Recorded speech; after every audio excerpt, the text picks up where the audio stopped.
என்னோடய லைஃப்லேயே நான் எடுத்த முக்கியமான முடிவில் ஒரு நல்ல முடிவு எதுனா என்னோடய ஹஸ்பண்டை நான் சூஸ் பண்ணது தான். அவரை சூஸ் பண்ணது நல்லதுன்னு எனக்கு எப்போவுமே தெரியும். அதில் நான் என்றைக்குமே யோசித்ததே கிடையாது. ஐயோ தப்பான ஒரு முடிவு எடுத்துட்டோமே அப்படின்னு நான் என்றைக்குமே இப்போ வரைக்கும் யோசிச்சது கிடையாது. கிட்டத்தட்ட அவரை எனக்கு 15 இயர்ஸ்க்கு மேலே தெரியும். பட் ஸ்டில் நான் என்றைக்குமே ஒரு நாள் கூட யோசிச்சதில்லை.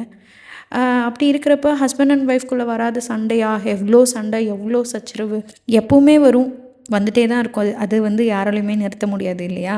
நான் தான் நிறைய பேசுவேன், நான் தான் நிறைய திட்டுவேன்.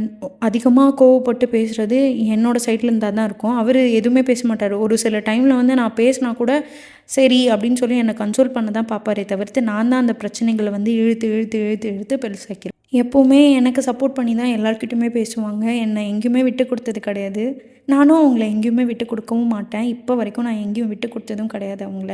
இதை பற்றியெல்லாம் பேசலாமான்னு எனக்கு தெரியல, ஏன்னா கண்ணு போடுன்னு சொல்லுவாங்க. பட் இருந்தாலும் இப்போது நான் பேசணும் அப்படின்னு ஒரு ஆசைப்பட்டு தான் இந்த வீடியோவை நான் பேசிகிட்டு இருக்கேன்.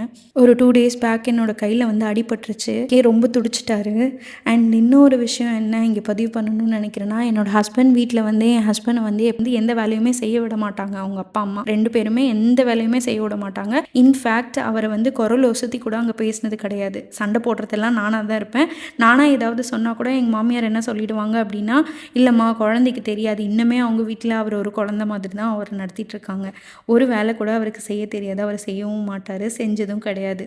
அப்படி இருந்த ஒரு மனுஷன் இன்றைக்கி வீட்டில் எல்லா வேலையும் பார்த்துட்டு எனக்கு உடம்பு சரியில்லைன்னு சொல்லிட்டு வீட்டில் சாமான் கழுவுறது, சமைக்கிறது, துணி துவைக்கிறது, பாப்பாவையும் பார்த்துக்கிட்டு எல்லா வேலையும் அவர் இப்போ எல்லாத்தையுமே பார்த்துட்ருக்காரு. எனக்கு இதெல்லாம் பார்க்குறப்ப ரொம்ப கஷ்டமாக இருக்குது. ஏன்னா அவங்க வீட்டில் அவர் எந்த வேலையுமே செய்ய விட மாட்டாங்க. இது வரைக்கும் அவர் செஞ்சு நான் பார்த்ததும் கிடையாது. ஒரு சும்மானா எங்கேயாவது போயிட்டு வரணுன்னா கூட அவர் போக மாட்டாருன்னு கேட்க மாட்டாங்கன்னா குழந்தை கஷ்டப்படுவானே அப்படின்னு சொல்லிட்டு கேட்க மாட்டாங்க. பட் இன்றைக்கி இங்கே அவர் அவ்வளோ வேலை பார்க்குறாரு. அதை பார்க்க எனக்கு ரொம்ப கஷ்டமாக இருக்குது. எவ்வளோ சண்டை வந்தாலும் எவ்வளோ வம்பு வந்தாலும் கடைசியில் நம்ம பக்கத்தில் இருந்து நம்மளை பார்த்துக்கிறது நம்ம ஹஸ்பண்டாக தான் இருக்கும் இல்லையா? இதை விட லைஃப்பில் வேறு என்னங்க வேணும்?